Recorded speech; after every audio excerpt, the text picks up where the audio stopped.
బికనీర్ రెండవ భాగము. అనూప్ మనార్ యొక్క లక్కపనితో కూడిన రెండింటిలో ఒకటి లాల్ ప్రవేశద్వారం గుండా వెళ్ళగలదు. బాకువిల్ దానిలో నిర్మించబడినవి మరియు సింహం ఆకారపు హ్యాండిల్స్తో కూడిన కత్తులు. ఇతర ప్రదర్శనలలో 5వ శతాబ్దపు కనౌజ్ రాజులైన వారి పూర్వీకుల కాలం నాటి పాలకుల సువాసన గల గంధపు సింహాసనం మరియు భోజన సమయాల్లో తన విలాసవంతమైన రూపాన్ని నిర్ధారించటానికి మహారాజు ఉపయోగించే సూపు కోసం ఒక ఆసక్తికరమైన అరచెంచా ఉన్నాయి. బికనీర్ పాలకుల చిహ్నాలు, ఫ్రెస్కోలతో పని మరియు బంగారు స్కోల్ వర్క్.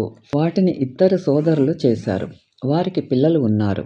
వారి కోసం కళాఖండాలు నిర్మిస్తారు. నగర కేంద్రంలోని లాల్ఘట్ పాలక్ గోడల నగరం, వాల్డ్ సిటీ. ఎంజీ రోడ్డు పశ్చిమ చివరలో ప్రతిరోజు దుకాణాలు కోటే గేట్ గుండా ప్రవేశించి పాత గోడల నగరంలో బజారు ఉంది. ఇక్కడ రగ్గులు మరియు తివాచీలు, ఒంటె చర్మంతో పెయింట్ చేసిన లాన్ షేడ్లు మరియు బికానీర్ శైలిలో అందమైన సూక్ష్మ చిత్రాలు వంటి అద్భుతమైన స్థానిక హస్తకళలు కనిపిస్తాయి. రుచికరమైన స్నాక్స్, భుజియాలు మరొక స్థానిక ప్రత్యేకత, మరియు బికానీర్ భుజియాలు భారతదేశం అంతటా ప్రసిద్ధి చెందాయి. అలాగే రాంపురియా మరియు ఒంటెపాలు తయారు చేసిన స్వీట్లు కూడా ఉన్నాయి. బికనీర్ యొక్క సంపన్న వ్యాపారుల యొక్క 17వ మరియు 18వ శతాబ్దాల గొప్ప హవేలీలు రాంపురియా వీధి చుట్టూ ఉన్న ఇరుకైన సందులలో ఉన్నాయి. అత్యంత అలంకరించబడిన వాటిలో 2 మ్యూజియంలు. కొఠారీ హవేలీలు మునుపటిది ఇప్పుడు ఒక ఆహ్లాదకరమైన వారసత్వ హోటల్.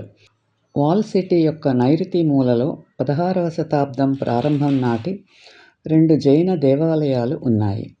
భండేశ్వర్ మరియు సందేశ్వర్ దేవాలయాలు రెండూ అలంకరించబడి లోపల ఫ్రెస్కోలు, అద్దాల పని మరియు బంగారు ఆకు స్క్రోల్ వర్క్తో అలంకరించబడ్డాయి. పిల్లలు లేని 2 సోదరులు వీటిని నిర్మించారు. వారికి ఈ కళాఖండాలు భావితరాల కోసం నిర్మించబడ్డాయి.